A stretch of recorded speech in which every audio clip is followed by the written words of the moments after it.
guys, welcome back to my channel. My name is Val Melvis and today we'll be talking about writing mounts. So, as someone who grew up around horses, I feel I'm quite qualified to talk on this matter, and it just kind of got me thinking about how can we incorporate mounts into our writing to make it better and more fun. So, starting off, people really like pet sidekicks. They're fun, they're quirky, they're creative, they give you a bit of a comedic relief. But what about mounts? I think the same could apply for them. They help get your character from A to B, they can serve as comedic reliefs, and they're just really awesome. I think most people really like huge animals they can ride on. That's just, I feel like something that we never grew out as since we were kids. So of course you might be thinking of this noble steed, Donkey, from Shrek, or you could be thinking about the white horse whose name I've forgotten from Rapunzel.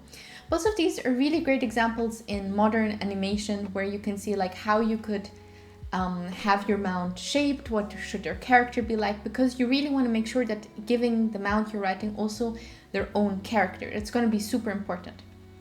And I just wanted to kind of dive into it, give you guys a bit of an idea how you could write your mount. Just for disclaimer, please imagine all of these in like their appropriate writing size, because there's going to be some examples which you'll be like, I would like not be able to do it. But yeah, it's fine, just trust me on this one. So starting off, number one, we have aquatic mounts. So slimy, slippery, scaly. If it lives in the water, you can use it as a water mount. These would be perfect for privateers, for pirates, or for people that just live in villages or in villages built on the water or just near the water. And they're just so fun to come up with. Just a couple ones from the top of my head were giant axolotls, sea snakes, dolphins, whales, sharks, crocodiles. Of course, you can romanticize this because realistically you wouldn't be able to keep a shark as a pet or as a mount, but I think can be really fun to write in fantasy. And again, our world is filled with so many amazing animals. There's like this creature, I forgot the name as well, but it's kind of like this poisonous blue Australian, of course it's Australian creature, and just imagine that like 10 times the size. Like, wouldn't that be super cool as an aquatic mount? Like, I think that's really cool. And yeah, I'm just thinking like they would be really useful if your novel or your story takes place a lot in the water, because they could help with, like, for example, helping the characters if they have to fish or if they have to cross large rivers or dangerous zones. And you can be super creative with this because, again, the sea or the water is not just all, you know, one thing. You could have like the freezing Arctic oceans, or you could have the tropical sea creatures, and you could have kind of like the scaly river, or they live in the bottom of a well, whatever you can come up with. Like, there's so many fun things to do. So it's definitely one of my favorite groups of mounts. Next, we have high up in the sky across the wide mountain ranges. Whether they're leathered or feathered, you can ride it if it flies. So I was thinking, what is the largest flying animal you can think of, and then make it fantasy. All right. So just on the top of my head, giant bats, super cool for people that live in caves and have like their kind of cities built into the side of a mountain. Wyverns, hippogriffs, phoenixes. Like, there is so much you can just go with. You can even use like real world birds that we just have and just times 10 their size. So you have like the doves or the flamingos or magpies or woodpeckers, and each of these birds also have their own characteristics. And I just think avian mounts are super fun to explore because I feel like they can stay around the reader a lot more. Not the reader, sorry, your character a lot more, because aquatic mounts are kind of limited by being near a body of water, but they would not be. And I think that's just a really fun concept to explore. So just imagine like your characters have to travel through this perilous mountain pass, right? Or across this like the valley of death, where like, you know, you just plummet to your death really straight away. They have to ride on these like ginormous owls to get across, and they're like, their feathers shimmer in the faint morning light as it crests through the mountain, you know, and it's just like, so I'm just getting excited thinking about it. So yeah, that is category number 2. So we got aquatic, we got the avians, and now we have the terrestrial mounts. Terrestrial mounts, they can be horned, they can be hoof, they can be taloned, like whatever you can think of. And this is probably the largest group of mounts I can think of, because you can go from the very classical horse onto like some, you know, mystical jungle tiger sort of thing, or you go into the freezing cold tundra where you encounter this bear cub you raise and it grows to like 10 times the size, and then you have a warrior bear mount, and it's really cool. I've said this a lot today, but it really is, and you can just explore so many different directions. Most likely these are even more able to be kept on hand, so to speak, for people, because wherever your character go, they can go as well, essentially, unless they're like super huge or aggressive or some other sort of situation that you have. But, you know, just thinking off the top of my head, you'd have the bears, tigers, lions, horses. Even there you can go crazy with that. But hear about this one. Giant hedgehogs, okay?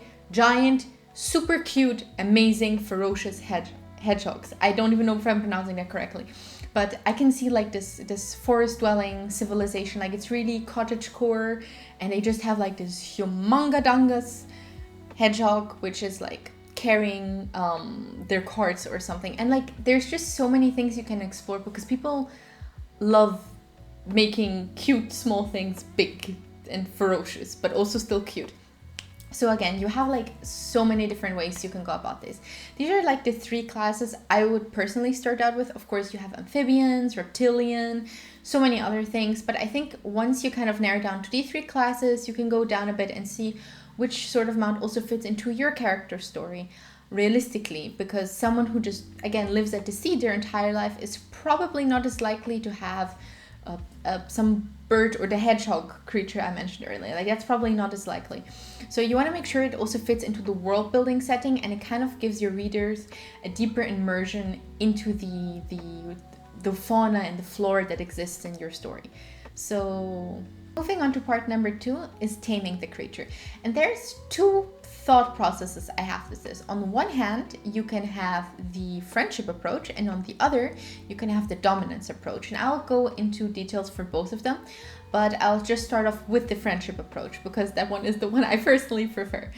So for the friendship approach, it is really how does your character in a positive setting usually meet their mount. So for example, did they help free it from a trap, you know, saving its life in the process? Did they provide food and shelter? They found it like, you know, beaten up after it had lost a fight, and they kind of got it home, dried it off, gave it something to eat, you know, approach it like this. Perhaps they've been wanting to tame this creature for a long time, and this creature needs a lot of warming up first to your character, so they could go out every day in every season and just feed it and try to spend time around it. So this is more of the friendship approach. It's forced more into a positive light, where like they see each other as friends rather than as a business relationship, which is kind of the more dominant approach that I'll get to right now. So for the dominance approach, you could start off with an example is just forcing your character, or not forcing your character, but your character has to stay on the mount's back while it's trying to throw it off. And if your character succeeds, they tame the mount, and if they fail, well, we're not going to go there. This is an approach that is used in the Minecraft mod pack. It's called RLCraft. I don't know if you guys are familiar with it, but essentially you have like these kind of feathered serpent creatures living in the jungle, and you have to kind of ambush them from one of the trees. And if you manage to stay, like jump from the trees onto their back, of course they're not happy with this. They're going to try to buck and kick you off and flip against the trees, and there's just a whole action sequence you could make out of this. But if you successfully manage to stay like on their back for like, for example, 10 minutes, they consider themselves tamed and are now your loyal creature. But it involves a lot more force rather than a willing approach. I think that's the main difference. The friendship approach is like a willing friendship and connection that comes up, and the dominance is kind of, you know, a bit more forced. So another example for the dominance one could be winning a battle of wits against it. Like if the mount can speak, it reminded me a bit of the Sphinx, and just kind of like being able to outsmart the creature, or being able to beat it at a riddle or a game of wits or something. And if it considers you its intellectual superior, it's going to yield to you, just as things go, because we have hierarchies in this world. And lastly, kind of also goes into that approach, but if you beat it in like physical combat, if your character is like super strong or can outwit it, but still in a battle of actual physical dominance, beating each other to the point of near death, and only in that situation where the creature acknowledges, okay, your character could technically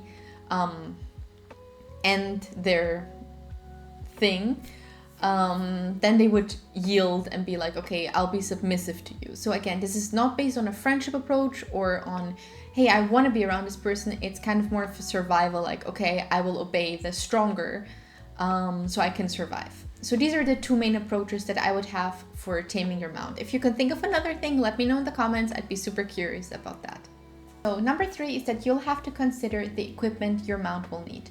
And I'll start off again with the classic horse example because I find it the easiest for us to work our way forwards based on something that we already know. So starting off, you could imagine like the horse, what comes first into your mind? Probably the saddle, right? So the saddle helps the rider keep a grip onto the horse's body when they're riding. It's also a place for them to be able to put their feet in the stirrups, those things that dangle on the sides, you put your feet in. And usually when you like gently tap your horse in the sides, it knows to go faster. So under a saddle, you usually have a saddle blanket to prevent friction from the saddle and the weight of the rider on the like horse's back, so it prevents damage. Another thing is, you know, horses wear bridles. So these are kind of like those leather or sometimes plastic harnesses, not plastic, but I don't know the name for it, but polyester maybe, that horses will wear on their face. So these are usually, you can tie like ropes around them, you can lead them to different places, or if you want, you can attach like reins to it. So the reins are the things you hold in your hand, you go like go right, go left. So these are for like making directions. And some horses still have bits in their mouth, so usually you would put that on top of a horse's tongue in between, and when you would want your horse to stop, you would pull at the reins, which would in turn pull at the bit, and it would stop the horse. So nowadays people are getting also into different ideas on riding. I know that people can ride with just, for example, something called a horse ring. It's kind of a loose round ring that goes around the horse's neck. So no saddle, no blanket, no bridle, nothing. And they just go with this right, left, and your horse responds. It really depends on how you raise it, of course, but it's a lot less painful for the horse. So if we have like these sort of base knowledge, now you guys know a lot about horses. You're welcome. German and horses here in this writing channel included. You guys are so welcome. So the 3 things you need to consider when writing your fantasy mount are the saddle, the armor, and the storage ability, like options available. So when I'm thinking, for example, an avian mount, right? You have like maybe this huge leathered bat, like just imagine a huge bat, right? So obviously it would need some sort of harness saddle because you'll be sitting on its back, probably tucked below its wings. And it would probably need not a bridle, but it would need reins and perhaps a bit, okay? You could also have storage on it, like that is more for maybe terrestrial animals, but you can have saddle bags or barrels, like camels, for example, are traditionally used for carrying really heavy loads, or even donkeys are used for that as well, but you can, you know, think about that like that. A lot of llamas or alpacas in Peru have very colorful blankets on their back. So you can kind of also get into world building your culture around your mounts, or include, of course, the mounts in the world building for your culture to kind of show what's important, how are they used for daily life, how are they used for jobs, what is important about this, how do people treat animals, do they all treat them the same? And something that's really, really important is also that your rider, your character, needs to have an appropriate riding outfit. As someone who grew up around horses and someone who has ridden in a dress, not heels, but a dress, I can tell you it's incredibly uncomfortable. It doesn't give you any enough hold. It kind of rides up on your thighs all the time. It's very uncomfortable. I think I mentioned that already, but it's not cool like the movies make it out to be. So I really kind of want to remove that. If you're aiming for realism, which is something you should, even when you're writing fantasy to a certain extent, you should be aware that your character needs the right gear as well to complement your mount. And a great example of this are Hiccup and Toothless from How to Train Your Dragon. When Hiccup, this is spoiler warning, when Hiccup loses his foot, he kind of gets like this extra help thing that when he puts his like prosthetic inside, it also helps open the flap on Toothless back sort of thing. And maybe I'm doing a bit of a muck explaining this, but it really helps also show these two characters' connection. And it also shows that a lot of thought was given into the building of the equipment, and it really helps once again immerse the reader. It's not like an, oh, stop, you know, like as cool as it looks, having girls, especially girls in dresses and heels, sort of just leap on the back of a ferocious animal and gallop off into the sunset is not very practical. And if your character is going to be a permanent or a constant rider, like someone who does it several times, not just okay, case of emergency, then you should really give some thought into that. So what I would, for example, advise to thinking also avian is that you definitely want to get some goggles. So if you have like this giant bat creature and you're thinking of your gear, you should probably have airtight clothes as much as possible, probably several layers. Nothing that flaps around in the wind and offers too much air resistance, so you want to wear pretty tight clothing. You'll want to wear flat shoes, but sturdy shoes, nothing that also can fly off easily up there. If possible, you'll want to wear trousers with extra padding on the inside of your thighs, so you have a better grip onto the animal. You'll want to wear something also that covers at least your neck, with maybe a bandana or things like that, because the air is going to probably be super cold when you're flying through it, and your character might catch a cold if they do that regularly. You'll need goggles also because you're going to go blind otherwise, riding, you know, super fast up there in the air, the constant stream in your eyes, it's going to hurt. And probably you also want to get some sort of mouth or facial covering, once again against the cold or against any flying bugs or debris that could come your way. This is just thinking about the most basic things that I came up with right on the spot here, because I really want to be able to be like, okay, if I'm writing this character, if I'm writing this mount, I need to know enough about it. So this was just an example for an avian mount, for a horse, and what Toothless and Hiccup did and how to train your dragon. So next we'll have the treats. Something you'll want to know about your mount is, are they omnivores, herbivores, or carnivores? And this is something that's also gonna, well, limit them to a certain extent, and it also limits about what your character can feed them. Because as cool as a, like, I don't know how big are lions actually, like relatively speaking, but if your character would ride like on a huge lion, this lion is gonna need a lot of meat. Like a lot of meat, and unless your character can afford it or the lion can go off to hunt on its own without causing problems for the local livestock and things like this, you're gonna want to have to pay some attention to it. This is if your mount is a constant companion to your character. This is not if it's just a one-off mount that they encounter here or there or something. So in this case, you'll want to know, so just from the top, we'll go, omnivores eat both. They eat meat, plants, and sometimes things in between. They tend to have really sharp, like, I think incisor teeth, if I pronounce that correctly, in the front, but they have like the blunt, stumpy teeth in the back, so they can like grind grass with that. So the fangs to tear, but stumpy teeth to grind grass. Herbivores, of course, they will probably not have any sharp teeth. Like horses, they'll have very flat teeth. Flat teeth is not the right word, but they're not sharp. They're like the you know, they're kind of like curvy a little bit like that. The teeth to grind them. Also plants, grass, roots, all these sort of things in the back. Then of course carnivores on the other sides will have huge the incisors. Again, these are like the two things that cats tend to have. Not only cats, but to tear into flesh, tear out chunks, and then consume it like that easier. Once again, you'll just want to know what your mount likes to eat and how that also can affect it, because going back to like the taming approach we had earlier, if you tame, for example, your creature with their favorite food, and maybe this favorite food is like a super rare berry that can only be harvested on top of the mysterious fog mountain or something like this, then it's probably not something your character would have on hand all the time, but they might have harvested enough to just keep like those treats in their pocket to continue the collaboration with their mount. So you'll just want to give a bit of thinking into that, what they eat as well. Final reminder is that animals have feelings as well.